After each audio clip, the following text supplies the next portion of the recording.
प्रिय विद्यार्थियों, पिछले वीडियोज़ में मैंने आपको विभिन्न प्रकार की कंसंट्रेशन टर्म्स के बारे में बताया, उनके डिफिनीशन के बारे में, उनके फार्मूले क्या होते हैं उनके बारे में। आज इस वीडियो में अब शुरुआत होगी जो वही कंसंट्रेशन टर्म्स जो आपने पिछले वीडियोज़ में पढ़ी, उन्हीं पर बेस्ड जो न्यूमेरिकल आते हैं उनको आपको कराएंगे।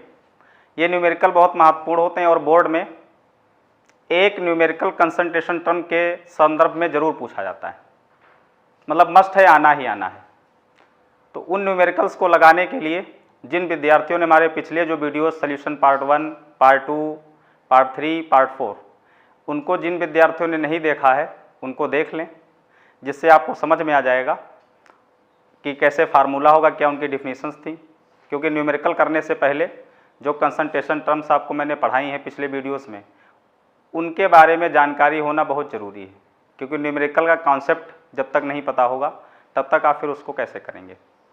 तो एक एक करके जितनी भी कंसंट्रेशन टर्म्स आपने पढ़ी थी उन सभी के बारे में आपको न्यूमेरिकल जो आएंगे उनके बारे में आज हम आपको बताएंगे। तो इसमें देखिए, एक कंसंट्रेशन आपने टर्म्स पढ़ी थी, मोल फ्रैक्शन वाली पढ़ाई थी। मोल फ्रैक्शन पर भी बहुत ज़्यादा न्यूमेरिकल आते हैं। मोल फ्रैक्शन से रिलेटेड जो न्यूमेरिकल्स होते हैं वो डिफरेंट टाइप के कई प्रकार से देता है। एक ऐसा देगा जिसमें मोल फ्रैक्शन कैलकुलेट करना होगा सोल्यूट सॉल्वेंट का, तो वहाँ पे डायरेक्ट में दोनों के वेट दिए होंगे, सोल्यूट का वेट भी दिया होगा और सॉल्वेंट का भी दिया होगा। कुछ ऐसे आएंगे जो परसेंट वाले होंगे, कुछ ऐसे आएंगे जिसमें सोल्यूशन की मोलालिटी दी होगी। आफ्टर दैट आपको मोल फ्रैक्शन कैलकुलेट करना होगा। तो एक एक करके जितने भी प्रकार के न्यूमेरिकल बनेंगे मोल फ्रैक्शन पर, आज के इस वीडियो में मोल फ्रैक्शन जो कंसंट्रेशन टर्म्स है उससे रिलेटेड सारे न्यूमेरिकल आपको करवाएंगे। तो कॉपी और पेन निकाल करके आप लोग नोट्स बनाइए और न्यूमेरिकल समझिए कैसे लगाएंगे। मोल फ्रैक्शन पे पहला जो क्वेश्चन है, तो इस पे बताया मैंने 3 टाइप के मेन रूप से क्वेश्चन आते हैं। एक ऐसा आएगा जिसमें विलेय और विलायक दोनों का भार दिया होगा, फिर कहेगा विलेय का मोल प्रभाज कितना है, इसमें विलेय का मोल फ्रैक्शन कितना और विलायक का कितना है।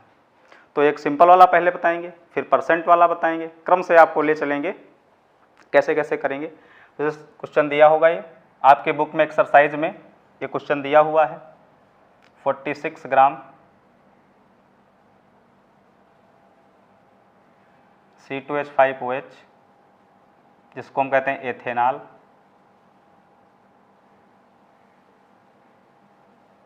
और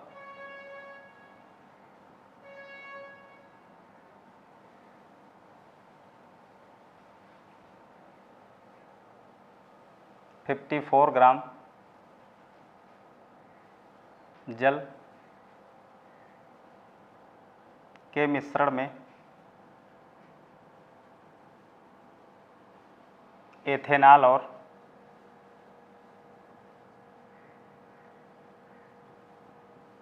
जल का मोल प्रभाज ज्ञात कीजिए। मोल प्रभाज ज्ञात कीजिए।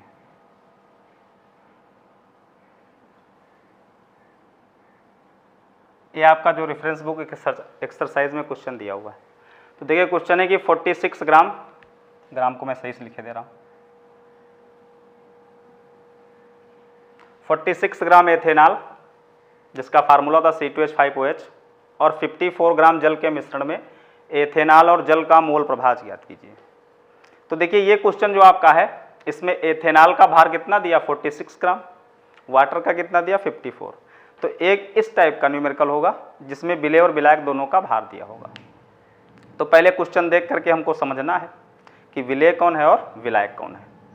तो देखिए, यहाँ पे एथेनॉल है और वाटर है, तो सिंपल सा है, वाटर के साथ कोई भी आएगा तो वाटर हमेशा क्या रहेगा, सॉल्वेंट रहेगा, विलायक रहेगा।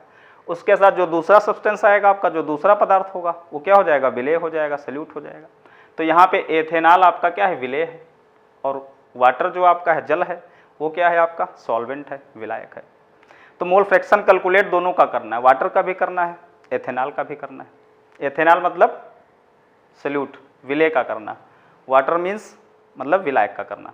तो आपको जब मोल फ्रैक्शन कंसंट्रेशन टर्म्स पढ़ाए थे तो वहाँ पे फार्मूला लिखवाया था कि जो आपका विलेय होता है, क्या फार्मूला था, ये था देखिए एक्स विलेय is equals to small n upon small n plus capital N.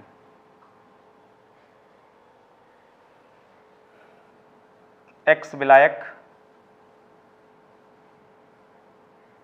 Capital N upon small n plus capital N.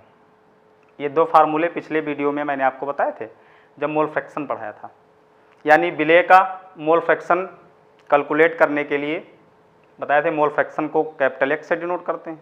विलेय का जब निकालेंगे तो फार्मूला होगा small n upon small n plus capital N, और जब विलायक का निकालेंगे तो हो जाएगा एक्स विलायक यानी mole fraction of solvent is equals to capital N upon small n plus capital N. यहाँ पे जो स्मॉल एन है वो किसके मोल हैं? विलेय के। जो कैपिटल एन है वो किसके मोल हैं? विलायक के। यानी मोल फ्रैक्शन कैलकुलेट करने में हमको सबसे पहले क्या फाइंड आउट करना होगा? विलेय के मोल स्मॉल एन और विलायक के मोल कैपिटल एन। ठीक है, तो कोई भी मोल फ्रैक्शन का क्वेश्चन होगा तो उसमें पहले आपको देखना पड़ेगा कि हमको विलेय और विलायक के मोल दिए कि नहीं दिए, क्योंकि जब तक हमको विलेय के मोल स्मॉल एन और विलायक के मोल कैपिटल एन नहीं पता होंगे तब तक मोल फ्रैक्शन नहीं निकलेगा। तो यहाँ पे देखिए दोनों का भार दिया, एथेनॉल का और वाटर का। अब हमको मोल फ्रैक्शन जब निकालेंगे तो दोनों के मोल निकालना पड़ेगा। फार्मूले के अकॉर्डिंग देखिए जो सामने लिखे हुए स्मॉल एन किसके मोल हैं? विलेय के, और कैपिटल एन किसके मोल हैं? विलायक के। पिछले वीडियो में आप लोगों को पढ़ाई थे, वहाँ पे फार्मूला लिखा ही था। एक बार फार्मूला आपको यहाँ पे हमने फिर से याद दिला दिया। तो सबसे पहले हम यहाँ पे जो विलेय और विलायक होते हैं उन दोनों के मोल कैलकुलेट करते हैं। ठीक है, तो जब नंबर ऑफ मोल्स निकालेंगे तो एथेनॉल आपका क्या है? विलेय है, और मोल्स कैलकुलेट करना आपको बताएं मोल कॉन्सेप्ट में। तो एथेनॉल का आपको वेट कितना दिया? 46 ग्राम। तो जाएगा W ऑफ C2H5OH 46 ग्राम। ठीक है, तो एथेनॉल का जो भार है 46 ग्राम दिया है। अब इसका क्या निकाल लेंगे? Molecular weight. तो जाएगा MW ऑफ C2H5OH। MW जब मॉलिक्यूलर वेट निकालोगे तो मॉलिक्यूलर वेट निकालना मोल कॉन्सेप्ट में बताए थे, सभी एटम्स के एटॉमिक वेट को ऐड कर देते हैं। तो 2 into atomic weight of carbon plus देखिए H के 5 6 हो जाएंगे यहाँ पे, तो 6 into atomic weight of hydrogen plus atomic weight of oxygen. तो 2 इंटू कार्बन का कितना होता है? 12, 6 इंटू 1 प्लस 16, तो ये हो जाएगा 24 प्लस 6 प्लस 16, ये आ जाएगा 46। तो एथेनॉल का वेट कितना था? 46। मॉलिक्यूलर वेट हमने फाइंड आउट कर लिया, कितना हो गया? 46। अब एथेनॉल के मोल्स निकाल लेंगे, तो जाएगा मोल्स ऑफ C2H5OH। अब यहाँ पे C2H5OH जो है इसके मोल्स किससे रिप्रेजेंट करेंगे? देखिए ये जानना बहुत जरूरी, किसके किससे करेंगे। मैंने भी बताया था कि एथेनॉल यहाँ पर क्या है? सोल्यूट है, विलेय है, और विलेय के मोल किससे लिखते हैं? स्मॉल एन से। तो यहाँ पे एथेनॉल आपका विलेय है, इसके मोल क्या होंगे? स्मॉल एन, और जो वाटर है वो विलायक है तो उसके मोल क्या होंगे? Capital N. ठीक है, तो स्मॉल एन से इसको डिनोट करना है, तो स्मॉल एन ब्रैकेट में मैं लिखे दे रहा हूँ यहाँ पे small n. Number of moles निकालने में weight upon molecular weight, formula क्या होता है? Weight upon molecular weight, W upon MW। तो weight upon molecular weight, weight है 46, मॉलिक्यूलर वेट भी है 46, तो स्मॉल एन की वैल्यू 1 आ जाएगी। ये हमको एथेनॉल के मोल पता हो गए। अब इसी तरह वाटर के मोल फाइंड आउट कर लेंगे। तो वाटर का वेट दिया है W of H2O is equals to 54 gram. ठीक है, MW ऑफ H2O वाटर का कितना होगा? 16 इसका और 2 इसका 18 हो जाएगा। अब इसके वाटर के नंबर ऑफ मोल्स निकाल लेंगे, मोल्स ऑफ H2O। अब देखिए वाटर यहाँ पर क्या है? सॉल्वेंट है, और सॉल्वेंट के मोल किससे होंगे? कैपिटल एन से। वेट अपान मॉलिक्यूलर वेट करेंगे 54 अपान 18, ये 3 हो जाएगा, यानी कैपिटल एन जो होगा वो 3 आ गया। तो इस तरीके से स्मॉल एन विलेय के मोल और कैपिटल एन विलायक के मोल सबसे पहले ये निकालते हैं। अब इसके बाद में मोल फ्रैक्शन निकालेंगे। ठीक है, तो जो भी न्यूमेरिकल दिया होगा उसमें पहले पहचान लेंगे कौन विलेय है कौन विलायक है। जो विलेय होगा उसके मोल किससे लिखते हैं? स्मॉल एन से। पहले विलेय के मोल निकालोगे वेट अपान मॉलिक्यूलर वेट से, तो यहाँ पे विलेय कौन था, एथेनॉल था, तो उसके मोल क्या हो गए, स्मॉल एन, उनको निकाल लिया। फिर आपका वाटर क्या है, सॉल्वेंट है, इसके मोल किससे रिप्रेजेंट करेंगे, कैपिटल एन से, उनको निकाल लिया, 3 आ गए। अब फिर जब स्मॉल एन कैपिटल एन पता हो गए तो मोल फ्रैक्शन निकल आएगा। आगे इसको बताते हैं। फिर ये हो गया इतना। अब देखिए जब मोल फ्रैक्शन आगे निकालोगे तो एथेनॉल यहाँ पर क्या है आपका, विलेय सॉल्यूट है। और अभी आपको फार्मूला याद करवाए थे पिछले वीडियो में, जो मैंने बताया था कि जो विलेय के मोल होते हैं उनको निकालने के लिए फार्मूला क्या यूज करते हैं, small n upon small n plus capital N. तो यहाँ पर विलेय के रूप में कौन आपका एथेनॉल है, तो जाएगा XC2H5OH, mole fraction of ethanol. अभी विलेय हो गया, जैसे उसमें लिखे थे एक्स विलेय, तो यहाँ पे विलेय कौन है, एथेनॉल है। तो एथेनॉल का mole fraction small n upon small n plus capital N, formula लगा देंगे। स्मॉल एन की वैल्यू निकाल चुके हैं आप हैं, 1 है, फिर नीचे हो जाएगा 1, और कैपिटल एन की वैल्यू कितनी, 3, तो यह आ जाएगा 1/4। 1/4, 4 से 1 को डिवाइड करेंगे तो XC2H5OH mole fraction of ethanol is, 4 से 1 को कर देंगे 0.25। एथेनॉल का मोल फ्रैक्शन कितना आया, 0.25। यूनिट बताए थे, कोई होती नहीं वीडियो में क्योंकि मोल मोल कैंसिल हो जाएंगे। तो एथेनॉल का आ गया 0.25। अब वाटर का निकाल लेंगे। वाटर का जब निकालेंगे तो वाटर का निकालने के लिए एक तो फार्मूले से आप निकाल सकते हो। वाटर क्या है, विलायक, तो XH2O, और विलायक के मोल फ्रैक्शन का फार्मूला क्या बताए थे, कैपिटल एन बटे small n plus capital N, तो जाएगा capital N upon small n plus capital N. Capital N 3, small n 1 plus 3, तो ये हो जाएगा 3/4। 4 से 3 को कर देंगे तो यह आ जाएगा mole fraction of water is equals to 0.75। तो इस तरह से हमने वाटर का और एथेनॉल का मोल फ्रैक्शन कैलकुलेट कर लिया। एक और इम्पॉर्टेंट चीज़ बता रहे हैं, देखिए एथेनॉल का यहाँ पे आपने निकाला था तो 0.25 आया, वाटर का निकाला तो 0.75 आया। अगर इन दोनों को ऐड कर दें तो ऐड करने पर 1 आएगा। यानी किसी भी सोल्यूशन में जो सोल्यूट और सॉल्वेंट होते हैं, जो विलेय और विलायक होते हैं, दोनों के मोल फ्रैक्शन का जो सम होता है वो ऑलवेज कितना रहेगा, 1 रहेगा, हमेशा 1 रहता है। तो दूसरा मेथड ये भी कि आप एक का जैसे निकाले, अब देखिए यहाँ पे दोनों का ऐड करेंगे तो 1 ही तो आएगा। तो इस बात का ध्यान रखना है कि सोल्यूट और सॉल्वेंट दोनों का मोल फ्रैक्शन का जो सम होता है 1 के क्या होता है, इक्वल होता है। तो दूसरा मेथड ये भी इस तरह भी निकाल सकते हो, और दूसरा मेथड ये भी है, उससे जल्दी भी हो जाएगा आपका। एथेनॉल का आ गया, अब सेकंड का जब निकालोगे तो 1 में से उसको क्या करेंगे, माइनस कर देंगे फर्स्ट वाले को। तो आप वाटर का निकालने के लिए ये भी कर सकते थे, दोनों तरीके बता देना जैसे करिएगा, इधर दूसरा वाला बता दे रहे हैं। तो दोनों का मिला के 1 होगा, यानी XH2O। अब ये निकालते तो एथेनॉल का पता था ना आपको, 0.25 निकाल चुके थे पहले, तो 1 में से उसको घटा देंगे 0.25, तो कितना आ जाता, 0.75, सेम वही आएगा। ठीक है, तो दूसरा तरीका भी था कि ये ना लगाओ फार्मूला, एक का पता हो गया एथेनॉल का, निकाल लिया। या पहले मान लीजिए वाटर का आप निकाल लेते तो 0.75 आता, तो एथेनॉल का निकालने के लिए 1 में से वाटर का कर देते, तो जब वाटर का माइनस कर देते तो एथेनॉल का पता हो जाता। तो आप ये भी कर सकते हैं, क्योंकि बोर्ड एग्जाम में टाइम कम रहता है, बहुत सारा करना होता है।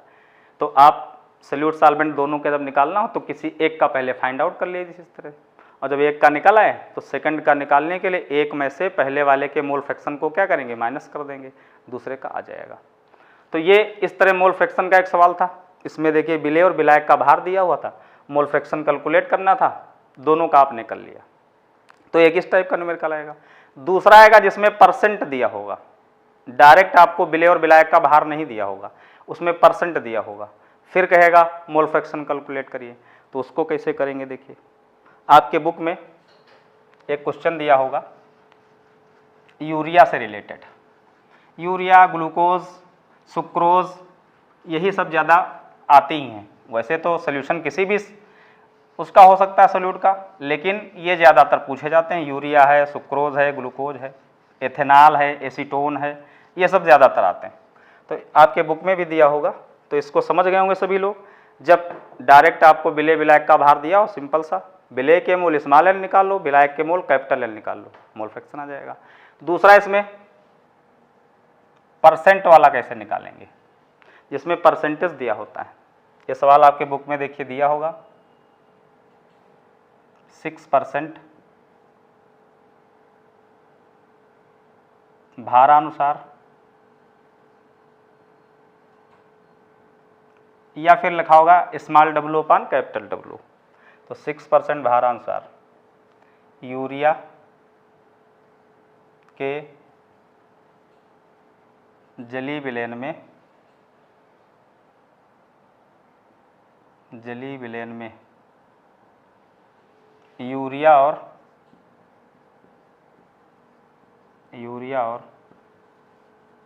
जल का मोल प्रभाज ज्ञात कीजिए। मोल प्रभाज ज्ञात कीजिए। ये क्वेश्चन आपके बुक में एक्सरसाइज में दिया हुआ है। 6% भारानुसार यूरिया के जलीय विलयन में यूरिया और जल का मोल फ्रैक्शन ज्ञात कीजिए। तो देखिए इसके पहले भी जो लगाया उसमें आपको वेट दोनों का दिया था, विलेय का भी और विलायक का भी। यहाँ पे वेट किसी का नहीं दिया हुआ है 6% ब्रैकेट में लिखा भारानुसार, फिर लिखा यूरिया के जलीय विलयन में यूरिया और जल का मोल फ्रैक्शन ज्ञात कीजिए। अब यहाँ पे विलेय कौन है, यूरिया। अभी बताए थे कि वाटर हमेशा विलायक होगा, वाटर के साथ जो दूसरी चीज़ रहेगी वो क्या हो जाएगी, विलेय। तो यहाँ पे विलेय आपकी कौन है, यूरिया, और विलायक कौन है, जल। मोल फ्रैक्शन दोनों का निकालना है। तो मोल फ्रैक्शन कब निकाल पाएंगे, जब हमको विलेय के मोल स्मॉल एन मालूम हो और विलायक के मोल कैपिटल एन मालूम हो। तो यहाँ विलेय कौन है, यूरिया, इसके मोल स्मॉल एन होंगे। विलायक कौन है, वाटर, इसके मोल क्या होंगे, कैपिटल एन। तो सबसे पहले हमको यूरिया के मोल स्मॉल एन और जल के मोल कैपिटल एन निकालने पड़ेंगे। वो निकालने के लिए हमको वेट पता होना चाहिए, भार पता होना चाहिए। तो इसके पहले दो न्यूमेरिकल था उसमें देखिए भार दिया हुआ था, यहाँ पे नहीं दिया। तो इससे समझेंगे, जो सबसे पहला वीडियो सोल्यूशन का था उसमें मैंने कंसंट्रेशन टर्म्स में बताया था इन टर्म्स ऑफ परसेंटेज। तो परसेंटेज में मैंने पढ़ाया था, इसको मास बाई मास भी कहा जाता भारानुसार को। तो आपको बताए थे परसेंट के टर्म्स में 3 कंडीशन होती हैं, एक मास बाई मास होता है जिसको भारानुसार कहते हैं, एक मास बाई वैल्यूम होता है, एक वैल्यूम बाई वैल्यूम होता है। जिसने भी इस वीडियो को देखा होगा देख के जान जाएंगे कि यहाँ पर इसका मतलब क्या है, 6% भारानुसार यूरिया के जलीय विलयन का मतलब क्या है। जो लोग नहीं देखे तो हम बता देंगे इसमें आपको। तो यहाँ पे यूरिया और जल दोनों का देखिए भार नहीं दिया, तो इस पॉइंट से 6% भारानुसार यूरिया का जलीय विलयन जो दिया, इससे निकालेंगे मीनिंग। इसकी देखो क्या है मीनिंग होती है, भारानुसार में जब परसेंट दिया हो तो जितना परसेंट दिया होगा उतने ही ग्राम विलयन के 100 ग्राम में होता है। ये बताए थे आपको उस वीडियो में कि जितना परसेंट भारानुसार में मास बाई मास में दिया होगा, विलेय पदार्थ के उतने ही ग्राम विलयन के 100 ग्राम में होते हैं। तो यहाँ पे देखो 6% भारानुसार दिया है इसका, और यूरिया का दिया है, इसका मतलब यूरिया के 6 ग्राम विलयन के कितने ग्राम में होंगे, 100 ग्राम में। तो यहाँ मीनिंग हो जाएगी 6% भारानुसार यूरिया के जलीय विलयन से यह तात्पर्य है कि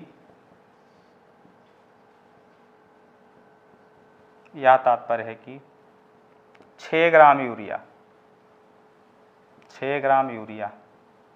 विलयन के 100 ग्राम में है, विलयन के 100 ग्राम 100 ग्राम में उपस्थित है। ठीक है, ये मीनिंग हो गई। अभी होगा 10% होता तो इसका मतलब होता कि 10% यूरिया के जलीय विलयन से यह तात्पर्य है कि 10 ग्राम यूरिया विलयन के 100 ग्राम में है। या 20% मान लीजिए होता तो क्या हो जाता, 20 ग्राम यूरिया विलयन के 100 ग्राम में। तो वही बताया मैंने कि भारानुसार परसेंटेज में जितना परसेंट दिया होगा विलेय पदार्थ के उतने ही ग्राम विलयन के कितने ग्राम में होते हैं, 100 ग्राम में। तो देखिए मीनिंग से पता चल गया कि यूरिया का वेट यहाँ पे कितना होगा, 6 ग्राम। तो मालूम हो गया। तो W ऑफ यूरिया यूरिया का फार्मूला क्या होता है, NH2CONH2, तो 6 ग्राम हो गया। अब इसका मॉलिक्यूलर वेट निकाल लेंगे, MW ऑफ यूरिया। तो देखो जब मॉलिक्यूलर वेट निकालेंगे तो अभी मैंने बताया था कि जो यौगिक होगा उसमें जितने भी एटम्स होते हैं सबके एटॉमिक वेट को क्या करते हैं, ऐड कर देते हैं। तो यहाँ पे नाइट्रोजन के 2 हैं एटम, तो 2 into atomic weight of nitrogen, H के 4 हैं तो 4 into atomic weight of hydrogen plus atomic weight of carbon plus atomic weight of oxygen. तो इसका नाइट्रोजन का 14, 2 इंटू 14, 4 इंटू 1 प्लस 12, O का 16, तो हो जाएगा 28 प्लस 4 प्लस 12 प्लस 16, ऐड कर दीजिए, इधर बन गया 32, 28, 60 आ गया। तो यूरिया का मॉलिक्यूलर वेट कितना है, 60 आया। अब नंबर ऑफ मोल्स निकाल लीजिए, तो moles of urea, moles of urea. अब यूरिया यहाँ पे क्या है, देखिए विलेय है, सॉल्यूट है, तो इसके मोल क्या होंगे, स्मॉल n। मोल के लिए तो ही फार्मूला होगा वेट अपान मॉलिक्यूलर वेट, 6/60, तो स्मॉल n आ जाएगा 0.1। तो स्मॉल n देखो मालूम हो गया, मोल्स ऑफ यूरिया 0.1। अब वाटर का जब निकालेंगे तो देखिए यूरिया के मोल पता चल गए। अब वाटर का जब निकालोगे, वाटर के भी तो मोल निकालने हैं, तो देखिए यूरिया कितनी थी, 6 ग्राम, विलेन कितना है, 100 ग्राम। तो यूरिया का तो वेट पता है तुमको 6 ग्राम था, तभी तो मोल आपने निकाले। अब विलेन का यहाँ पे भार कितना दिया, 100 ग्राम, परसेंट वाले में सब में विलेन का भार 100 ग्राम होगा। विलेन का जो भार होता है उसमें दोनों का भार होता है, विलेय का और विलायक का। तो तुमको पता है कि विलेय का कितना था, 6। अब वाटर विलायक, तो उसका निकालने के लिए 100 में से 6 को क्या करेंगे, घटा देंगे, तो हो जाएगा W of weight of H2O 100 minus 6, ये हो जाएगा 94 ग्राम। समझ गए। यहाँ पे देखिए यूरिया 6 ग्राम थी विलेन के 100 ग्राम में, तो यूरिया का भार कितना था, 6 ग्राम, विलेन का कितना था, 100। तो 100 में से जब 6 को माइनस कर देंगे तो किसका भार आ जाएगा, वाटर का आ जाएगा, क्योंकि जो विलेन होगा उसमें विलेन का जो भार होगा यूरिया और वाटर दोनों के भार के योग के बराबर ही तो होगा। तो पूरा 100 ग्राम विलेन है, उसमें 6 ग्राम यूरिया है, तो 100 ग्राम विलेन के भार से 6 ग्राम जब यूरिया को घटा देंगे तो किसका पता चल जाएगा, विलायक का, यानी वाटर का पता चल जाएगा। तो वाटर का कितना आएगा, 94। अब इसके नंबर ऑफ मोल्स निकाल लेंगे, number of moles, number of moles of H2O। अब इसके मोल्स क्या होंगे, कैपिटल N, क्योंकि वाटर क्या है, सॉल्वेंट, और सॉल्वेंट के मोल क्या होते हैं, capital N। Wait upon molecular weight formula लगाएंगे, वेट है 94 और ये कितना हो जाएगा आपका 18, मॉलिक्यूलर वेट अभी बताया था 18 होगा, डिवाइड कर देंगे तो आ जाएगा 522। तो यहाँ पे कैपिटल N आ गया आपका 5.22। इस तरह से देखिए स्मॉल n पता हो गए, विलेय यानी यूरिया का मोल, कैपिटल N पता हो गए यानी विलायक के मोल, वाटर के मोल। तो इस तरह करना है, जब कोई भी भारानुसार परसेंट वाला आएगा, मोल फ्रैक्शन निकालना होगा, तो हमको सबसे पहले स्मॉल n कैपिटल N निकालने पड़ेंगे। तो उसके लिए जब तक वेट नहीं पता होगा तब तक हम निकाल नहीं पाएंगे। तो वहाँ सा सिंपल सा नियम याद रखिएगा, जितने परसेंट दिया होगा विलेय पदार्थ के उतने ही ग्राम विलेन के 100 ग्राम में होते हैं। तभी देखो लिख दिया 6% था यूरिया का, तो इसका मतलब 6 ग्राम यूरिया विलेन के कितने ग्राम में, 100 ग्राम में। अभी 20% होता तो 20 ग्राम यूरिया विलेन के 100 ग्राम में, 25% होता तो 25 ग्राम यूरिया विलेन के 100 ग्राम में, ऐसे जान जाएंगे। फिर मोल दोनों के निकाल लिया, चूंकि एक का भार यहाँ पता चल गया हमको कितना है, तो दूसरे का निकालने के लिए विलेन का भार कितना होता, 100 ग्राम। परसेंट मास बाई मास में जो विलेन का भार होगा हमेशा कितना रहेगा, 100 ग्राम। तो एक का परसेंट तो हम यहाँ से जान ही जाएंगे कितना भार है परसेंट से, तो उस भार को जब 100 में से घटाएंगे तो दूसरे का पता चल जाएगा। तो यूरिया का 6 था, तो वाटर का जब निकालेंगे तो 100 से 6 को क्या करेंगे, माइनस कर देंगे, तो वाटर का कितना जाएगा, 94। मान लीजिए यूरिया का यहाँ 20 होता, 20 ग्राम, 20% होता तो 20 ग्राम होता यहाँ पे, तब जब वाटर का निकालते तो 100 से 20 को माइनस करते तो वाटर का कितना आता है, 80 ग्राम आ जाता। या ये 25 ग्राम यूरिया होता तो 100 से 25 माइनस करते तो यहाँ पे वाटर का कितना होता, 75 होता। ऐसे करके कर लेंगे। अब मोल आ गए, अब सेम चीज़ वही कहानी रहेगी जो पिछले न्यूमेरिकल में हुई थी। यूरिया के मोल निकालेंगे, विलेय है स्मॉल एन बटे small n plus capital N लगा देंगे। वाटर के निकालेंगे तो यूरिया का आ जाएगा, एक में से घटा दीजिए वाटर का मालूम हो जाएगा। अब फिर फार्मूला लगाएंगे, स्मॉल एन कैपिटल एन निकल चुके, पिछले ही न्यूमेरिकल की तरह वैल्यू रख देंगे स्मॉल एन कैपिटल एन की, यूरिया और वाटर का मोल फ्रैक्शन आपको मालूम हो जाएगा। तो जो तरीका बताया बस उसको ध्यान रखना है, न्यूमेरिकल कोई भी आए इस तरह का सब इसी कॉन्सेप्ट से आपको लगाने। तो हो जाएगा X urea, mole fraction of urea.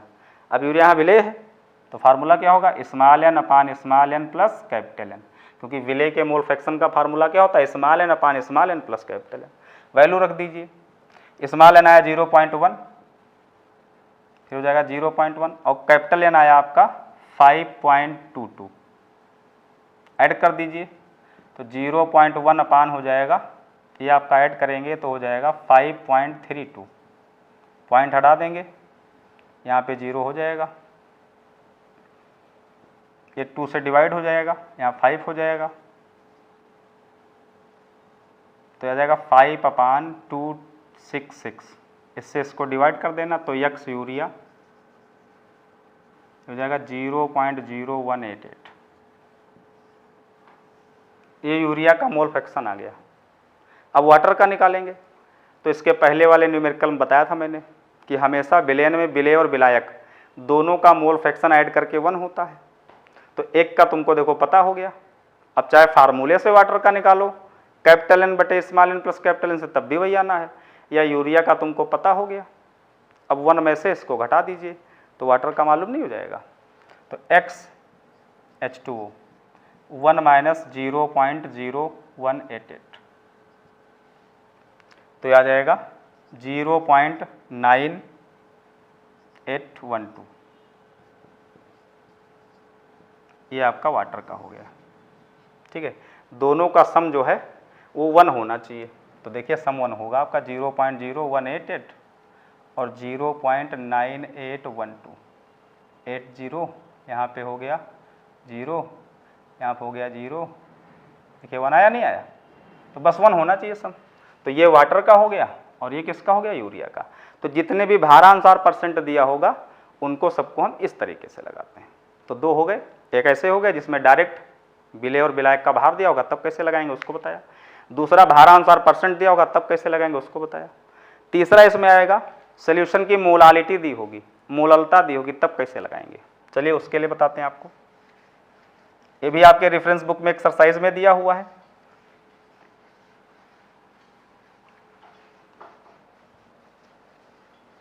जब सोल्यूशन की मोलालिटी दी हो फिर आपको मोल फ्रैक्शन निकालना हो तब उसको कैसे लगाओगे।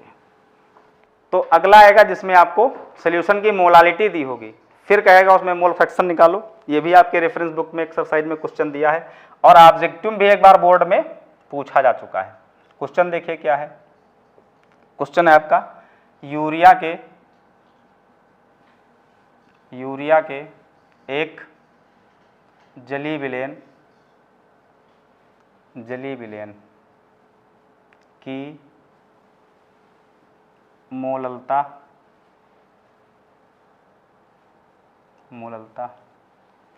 4.44 स्मॉल एम है। मोलालिटी को किससे डिनोट करते हैं, स्मॉल एम से, तो स्मॉल एम है। विलेन में यूरिया का मोल प्रभाज क्या होगा, मोल प्रभाज क्या होगा।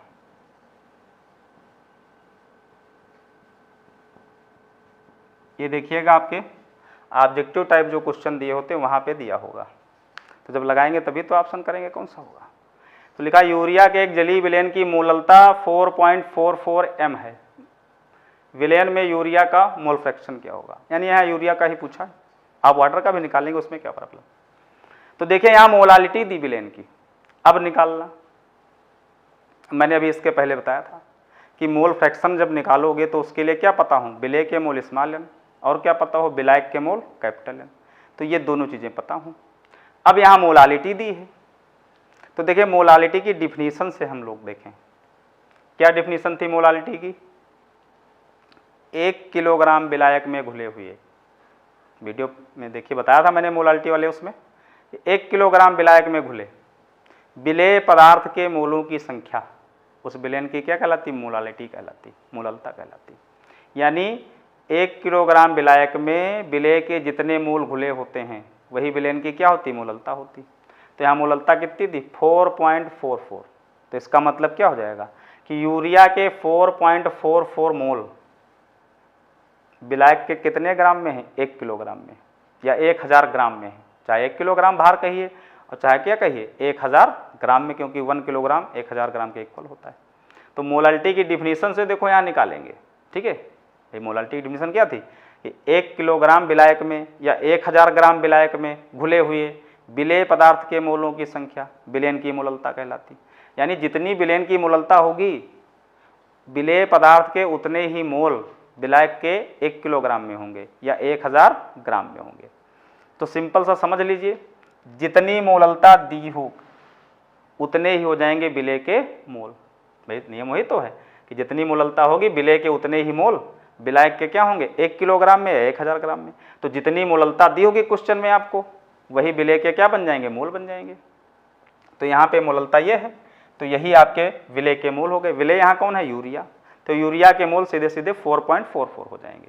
यानी मोललिटी वाले क्वेश्चंस में आपको नंबर ऑफ मोल्स निकालने नहीं पड़ते, क्योंकि डायरेक्ट डेफिनेशन से समझ लीजिए कि जितनी मोललता होगी विलेय पदार्थ के उतने ही मोल 1 किलोग्राम विलायक में होंगे या 1000 ग्राम विलायक में होंगे। तो यहाँ मोललता जितनी दी है वही तो हो गए मोल। तो जितनी मोललिटी आपको दी होगी क्वेश्चन में वही हो जाएंगे विलेय के मोल। तो विलेय यहाँ यूरिया है, मोललिटी ये है, तो यूरिया के मोल यही हो जाएंगे। तो जाएगा मोल्स ऑफ यूरिया 4.44 मोल हो गए। विलायक 1 किलोग्राम कहा आपने ना, तो विलायक कौन है यहाँ पे? जल, जलीय विलयन कह रहा ना, तो जल विलायक होगा। तो weight of water 1 kg 1 kilogram, या 1 किलोग्राम को हम क्या लिख सकते हैं? 1000 ग्राम लिख सकते हैं ना। तो मोललता हो गई 4.44, इसलिए यूरिया के मोल क्या है? 4.44। तो जितनी मोललता होगी वही विलेय के मोल लिख देना है। सिंपल सा फंडा, ये याद रखिए। जितनी मोललता 0.5 हो तो विलेय के मोल 0.5, मोललता 0.1 हो तो विलेय के मोल 0.1। अब यूरिया चूंकि यहाँ पे क्या है? विलेय, तो विलेय के मोल कितने हो गए? 4.44 हो गए। और विलेय के मोल को किससे लिखते हैं? स्मॉल n से। तो हाँ मैं लिखे दे रहा हूँ स्मॉल n।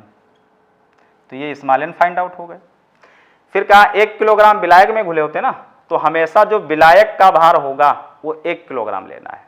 1 किलोग्राम को जब ग्राम में कन्वर्ट करेंगे तो 1000 ग्राम, क्योंकि मोल निकालने में हमेशा भार काहे में होना चाहिए? ग्राम में। तो 1 किलोग्राम था, ग्राम में कन्वर्ट करेंगे 1000 ग्राम हो जाएगा। तो ये आपको ध्यान रखना है, जितने भी मोललता वाले क्वेश्चन आएंगे, जितनी मोललता वही विलेय के मोल।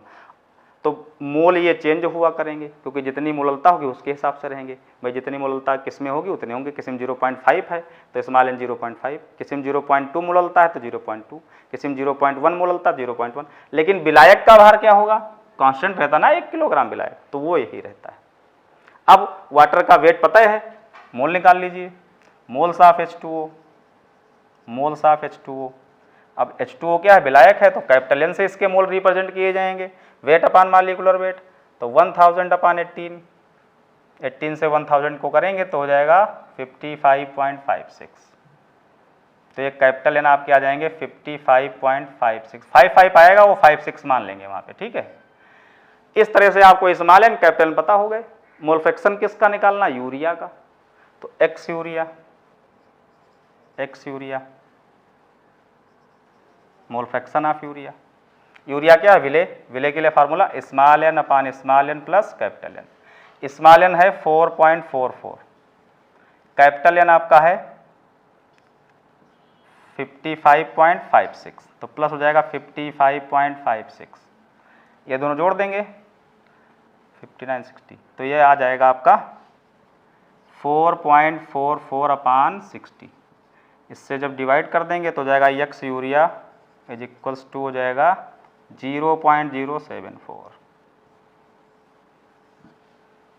ये आंसर हो गया आपका, इतना होगा यूरिया का मोल फ्रैक्शन।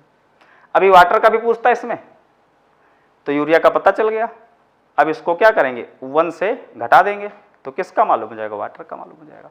तो इस तरीके से मोल फ्रैक्शन पर आपको 3 प्रकार के न्यूमेरिकल मिलेंगे। एक ऐसे होंगे जिसमें विलेय और विलायक का भार डायरेक्ट दिया होगा, निकालना होगा, उसको बताया मैंने। दूसरा भारानुसार में परसेंट दिया होगा, फिर निकालना होगा, तो कैसे करेंगे उसको मैंने बताया। और तीसरा सोल्यूशन की मोलालिटी दी होगी, फिर मोल फ्रैक्शन निकालना होगा, तो उसको कैसे करेंगे बताया। तीनों टाइप के सवाल जो मोल फ्रैक्शन पर आते तीनों बता दिए। अब कुछ न्यूमेरिकल्स आपको दे रहे हैं, उनको लिख लीजिए, लगाइएगा इसी में रिलेटेड, ठीक है। नहीं लगेंगे तो कमेंट में बताइएगा, लग जाएंगे तब भी कमेंट करके बताइएगा कि लगे कि नहीं लगे, कितना आंसर आया, कम से कम आपका कॉन्सेप्ट क्लियर हो। क्योंकि आपको मैंने बता दिया ये कंसंट्रेशन टर्म्स बहुत इंपॉर्टेंट है, इनसे न्यूमेरिकल बोर्ड में 100% कोई ना कोई न्यूमेरिकल रिलेटेड आता है। लास्ट ईयर के पेपर में मोलालिटी से रिलेटेड आया था, अब की बार मोल फ्रैक्शन, नॉर्मेलिटी, यही तो बचते हैं सब, इनमें से बस आएगा। तो एक क्वेश्चन ये नोट कर लीजिए आप, जो क्वेश्चन नंबर आपका वैसे तो हो जाएगा 4, 3 मैंने बताया 4 हो जाएगा। 5.8 ग्राम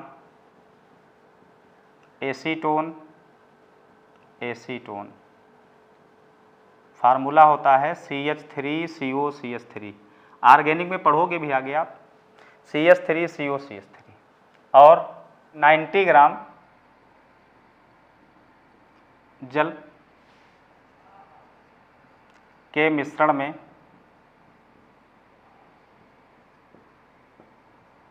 एसीटोन और जल का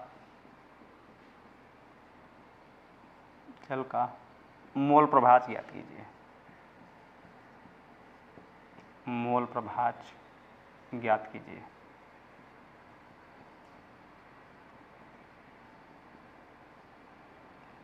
एक्सरसाइज में क्वेश्चन दिया हुआ आपके, तो 5.8 ग्राम एसीटोन है और 90 ग्राम वाटर है, मिश्रण में दोनों के एसीटोन और वाटर का मोल फ्रैक्शन ज्ञात करना। इसको लगाइएगा, इसमें आंसर हम बता दे रहे हैं। और हाँ, अभी तक देखिए एक्चुअल में ऐसा है कि जो हम सबका परमाणु भार जोड़ते थे, N का 14, C का 12, वो आपको परमाणु भार किसी नहीं याद करना, वो जब बोर्ड में न्यूमेरिकल आएगा तो ब्रैकेट में सबके आपको एटॉमिक मास दिए रहते हैं, तो वहाँ से देख के जोड़ लेना। यहाँ हम दिए देते हैं आपको, हैं जिसकी ज़रूरत है। C का होता है 12, H का 1, O का 16, यही इसमें आ जाएगा, ठीक है। इसमें आंसर बता दे रहे हैं, X एसीटोन, एसीटोन का मोल फ्रैक्शन जब निकालेंगे तो आपका आंसर आएगा 0.0196, ये एसीटोन का आ जाएगा। और वाटर का आ जाएगा XH2O 0.9804, ठीक है, ये आएगा। लगा लीजिएगा, आंसर ये आना चाहिए दोनों का। अगला क्वेश्चन है आपका, सब आपके बुक के क्वेश्चन हैं, सब करने आपको हैं, इंपॉर्टेंट क्वेश्चन है। अगला आपका है, ये भी ऑब्जेक्टिव टाइप, उसमें क्वेश्चन में बोर्ड में पूछा जा चुका है, देखिएगा आपके ऑब्जेक्टिव मल्टीपल चॉइस वाले जो क्वेश्चन होंगे उसमें दिया होगा। मोलल जली विलयन में विलेय का मोल प्रभाज क्या होगा, विलेय का मोल प्रभाज क्या होगा, एक ये लगाना है आपको। आंसर दिए देते हैं, यहाँ विलेय का नाम नहीं दिया, कोई मतलब नहीं, उसका नाम देने से हो जाएगा। एक्स विलेय, मोल फ्रैक्शन ऑफ विलेय का हो जाएगा 0.017, ये आंसर आना चाहिए इसमें। यहाँ पे समझिएगा, सब कुछ यही कह रहा है, मोलल जली विलयन। आपको बताते हैं मोलल्टी के हिसाब से सोल्यूशन के नेम अलग अलग, जिस विलयन की मोललता कितनी हो, 1 हो, उसी को तो कहते हैं मोलल जली विलयन। तो मोलल जली विलयन का मतलब है यहाँ पे मोलालिटी कितनी होगी, 1। अब जब मोलल्टी 1 होगी तो विलेय का मोल तो 1 हो जाएगा, क्योंकि जितनी मोललता वही विलेय के मोल, तो विलेय का मोल कितना हो गया, 1 हो गया। जली विलयन है, जल विलायक है, विलायक का भार 1 किलोग्राम 1000 ग्राम, मोल निकाल लीजिएगा वही 55.56, जस्ट लाइक यूरिया वाले जगह। तो यहाँ पे मोललता कितनी रखोगे, 1, क्योंकि मोलल जली विलयन तो मोलल्टी 1 हो जाएगी, तो स्मॉल एन विलेय के मोल 1 हो जाएंगे, वाटर के निकाल लीजिएगा, यह आंसर आना चाहिए। अगला क्वेश्चन दे रहे हैं, करिएगा। ये एनसीईआरटी के जो एक्सरसाइज उसमें दिया, हालांकि वो क्वेश्चन जो एनसीईआरटी के एक्सरसाइज दिया उसमें मोलालिटी, नॉर्मेलिटी सब निकालने हैं, लेकिन मैंने जो आपको बताया उसका दे रहे हैं। 10% भारानुसार ग्लूकोज ग्लूकोज के जली विलयन में ग्लूकोज और जल का मोल अंश ज्ञात कीजिए। मोल अंश ज्ञात कीजिए। मोल प्रभाज को मोल अंश भी कहते हैं, एनसीईआरटी में जानते हैं, क्लिष्ट हिंदी लिखी हुई है, तो मोल प्रभाज को मोल अंश भी कहते हैं। ग्लूकोज का फार्मूला सब लोगों को पता है, बता दें, C6H12O6, ये है C6H12O6। अब यहाँ भारानुसार वाला है, कर लेंगे, आंसर बता दें। एक्स ग्लूकोज आएगा 0.01 और वाटर का आएगा 0.99। ठीक है, ये 3 सवाल लगाइएगा आप न्यूमेरिकल। तो मोल फ्रैक्शन से रिलेटेड पूरा हो गया। तीनों टाइप के जो आते हैं बोर्ड में, डायरेक्ट वेट वाला, मोलल्टी दिया होने पे, भारानुसार परसेंट दिया होने पे, वो बताए। अगले वीडियो में आपको हम नॉर्मेलिटी, मोलारिटी, मोलालिटी, इनसे संबंधित जो भी न्यूमेरिकल होंगे उनके बारे में बताएंगे। इन न्यूमेरिकल को लगाइएगा, देखिएगा क्या करते हैं इसमें, कॉन्सेप्ट समझ में आ गया सभी के, लगा लीजिएगा, कमेंट करके ज़रूर बताइएगा कि समझ में आया कि नहीं आया, आंसर आया नहीं आया। बाकी चीज़ें आपके नेक्स्ट जो प्रॉब्लम होंगी क्वेश्चन की वो अगले वीडियो में होंगी। Thank you students.